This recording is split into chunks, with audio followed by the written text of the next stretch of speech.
this bit gave me the rage. What are the benefits and disadvantages of moving to a new system? And the systems they have suggested: a catalogue or shop scheme. Yes, because everything that we need is a tangible thing, isn't it? Oh, well. You know, you said about your brother, he can't go out on his own. No. What are they going to do? Just he's pay for a taxi? very dependent on other people being with him. Yeah. I'm unsure as to why. But then I'm the But same. he can't fully explain it himself. He just cannot. Yeah. And he has not got the ability to go out on his own, even to the shop. The local shop, Yeah. which is 5 minutes from the house. He cannot go there. To be fair, if I'm on my own, I would rather starve than have to leave the house and go and get food. It's a good job I can The grab shop, every day it then, is, isn't it? I know. Yeah. Like when I've run out of stuff, I'm like, could you just, on your way back, would you just grab some milk? Yeah. And maybe some pastries from the shop? But for these vouchers and all these things, how is that going to help him? How is that? Are they going to give vouchers? Yeah. So my mum not suggested, but she was ranting away, saying, are they going to give vouchers for taxi rides? I know. Like the fee. Yeah. But then what benefit does that have if he can't leave on his own? What good is a taxi? Well, he can get into a taxi because he's not technically on his own, but he actually calls a friend round to get in the taxi with him. So he's not on his own. Okay. Yeah. But he still has to have that Yeah. person that he knows with him. Yeah. And again, you know, with this, there's so many varying needs. You know, there's so many disabilities. Now with all the, like, the medical advancements and stuff, you know, we've identified so many other ways in which people can be broken. And they all have different requirements or different things that help them. How are they going to quantify that in a catalogue? I don't know, but are they going It's to going to be expect bigger than the people bloody to Argos explain? catalogue at Christmas, you know what I mean? Well, are they going to expect people to explain what they're spending their money on? Well, that's what it feels like, doesn't Because it? then people will stop and then this whole situation is going to compound on itself. You'll have really more is, yeah. worthlessness, etc. Oh, it's stupid. So really, that rant was applicable to the voucher scheme, which is the next one as well, which is just as stupid, in my opinion. same arguments. Yeah. And then this was The receipt basis is the same arguments again. But it was the icing on the cake here, okay, is a lot of us really don't like admin. You know, No. I have a doom pile in my kitchen, which I have not touched for 6 months. I know. Okay? I keep wanting to sort it out. You Well, told me that's no. where Look I away. found my I got another letter from the council, didn't I? And I was like, I've seen this before. That's in my doom pile. And I was like, I really should phone them, sort it out. And because of that, because it had ended up in my doom pile, you know, I was 700 quid behind on my council tax because I'd ignored it. It had been put in a box somewhere. So how am I, somebody like me, going to be dealing with a receipt based? It's not going to work. Who keeps receipts? And that. I mean, apart from my dad, I'd who lose it. religiously keeps receipts. Oh, well, yeah, they're different generation, different species back then. My dad's not that old. Oh, sorry. But but yeah, I take a photo of the receipts for certain apps. Yes. that give me money for taking photos of said receipts. But then I chuck them away because I don't need them again. Yeah. And if I do store them, I later on think to myself, why am I storing them? Yeah. Or They're in the way. Yeah, or I'll put it somewhere safe.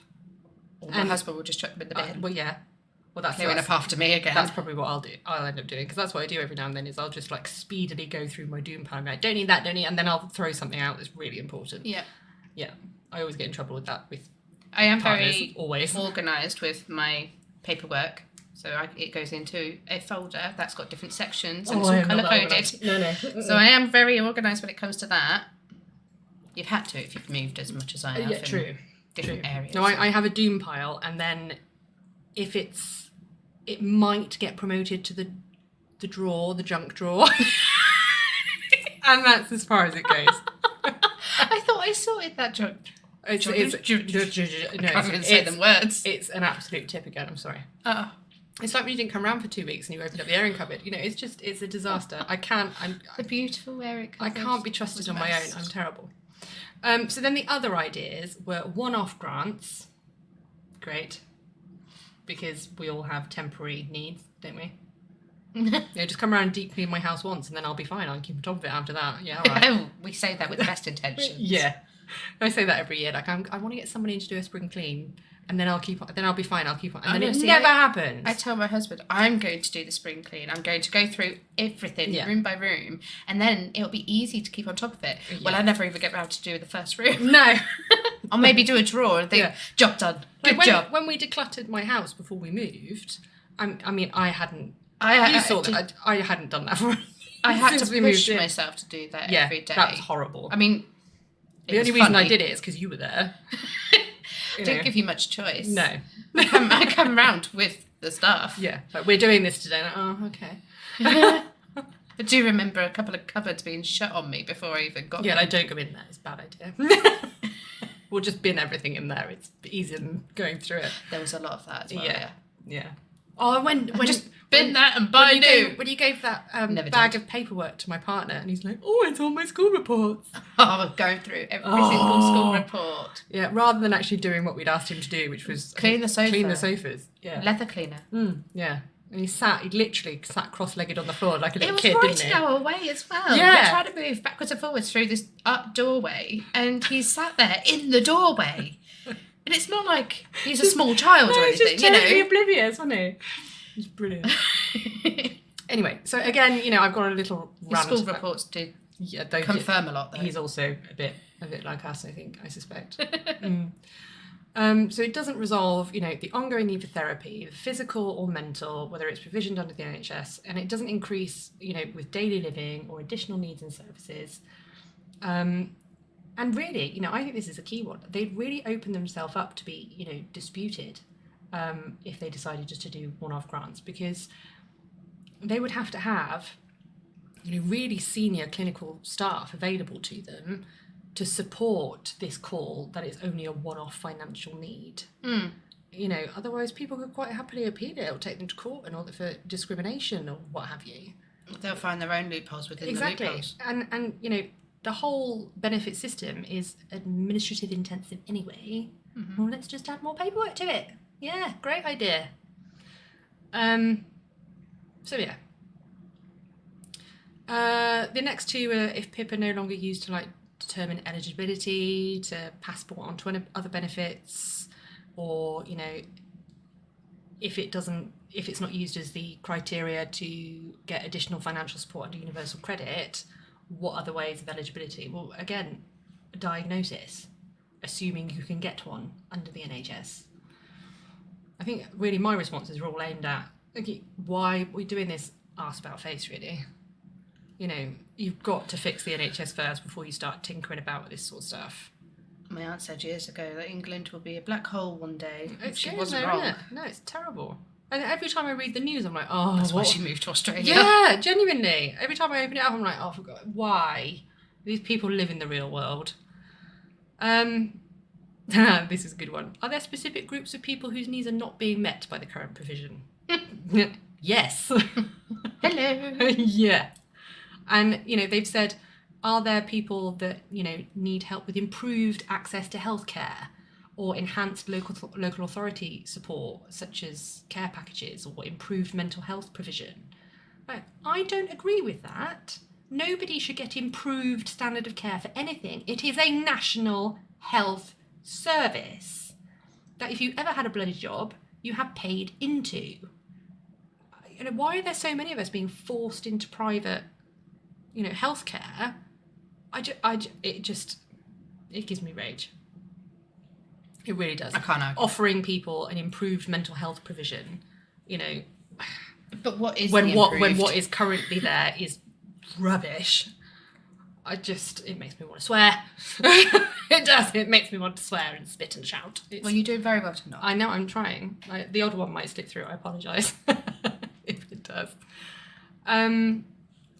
And then the next question, they've repeated themselves sort of. Instead of a cash payment, are there some people who would benefit more from improved access to support or treatment? Yeah, it's very repeated. Well, again, it would be the case anyway if you fixed the bloody NHS. Do you think they repeat questions in a different form? Yeah, just to make people try look and at catch it you and out. think, I don't want to read all of that. Yeah, I think so. by this point, I was just like you say, catch I had up. square eyes. I was just like, I just get in the bin. I was so fed up by this, like 7 hours in. I was like, oh my God. And, you know, my point here is these things should be available already. And be, you know, unlocked. Diagnosis should be the first step. It shouldn't be, here, have some drugs, go away. It's diagnose, then treat, surely. Or have I just grown up under a rock? No. I don't understand. And, you know, again, I've said I find it shocking this even needs to be asked. You know, the NHS is a system we pay for. I've paid into it since I was 17 until I lost the plot at 30. And yet when I really needed it, I had no support, no help, no recovery, and just multiple roadblocks and hoops to jump through. And, you know, I said at the bottom, I think you'll find a large number of those stuck on benefits actually don't want to be. I don't want to be. I'd love to be a contributing member of society. I found work rewarding, which is why I've started getting a bee in my bonnet with this stuff, because I'm morbidly bored with being a stay-at-home person all day. But equally, I don't have the ability to do something in more of a professional setting. It's all those demands from everybody else, and you must adhere to all these rules, even if I think those rules are Never stupid. mind the time. And the time, and then the impact on the kids, and then the impact on the finances, and the other benefits, and it goes on and on. Anyway. Do people already receive support from local authorities or the NHS? No. Is my answer, in my opinion. At least that one's a nice yes or no answer. It is, yeah. And then the next question is, please explain why you think that. Of course. So, you know, my view of the current mental health services is all the local authorities do is just signpost you to charitable services who literally, they just give you CBT therapy, which I hate CBT. It's a lot of people do. Yeah, it's like, oh, you're really struggling. Here, write a to-do list. Oh, get in the bin. Don't they know that we write lists a lot I of the time know, anyway? I know. I write a list nearly every day, and every day I'm like, why now I feel overwhelmed because there's so many things on the list. You know? Yeah. Lists are my problem. So, you know, the sessions that they offer as well, they're often limited, and they frequently decline to take on individuals who have, you know, more complex needs than, you know, situational depression or anxiety. And, you know, I've said the NHS are very, very similar. You know, the talking therapy that's offered, you can only have 8 sessions unless you've proved, this is the key part, proved that you are a risk to yourself or other people. So go on a murder spree or... Oh, if only. You know, cuddle a toaster and you can have some help.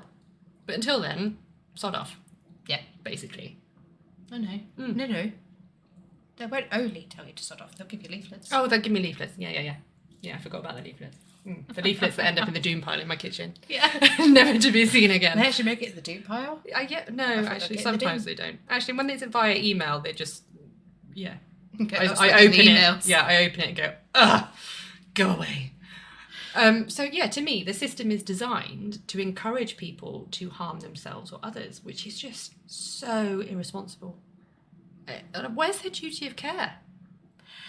I love that word. Well, I put it in all my grumpy they'll emails. care for you once you do it. Yeah. Let's ignore, That's where it is. Let's ignore preventative measures, shall we?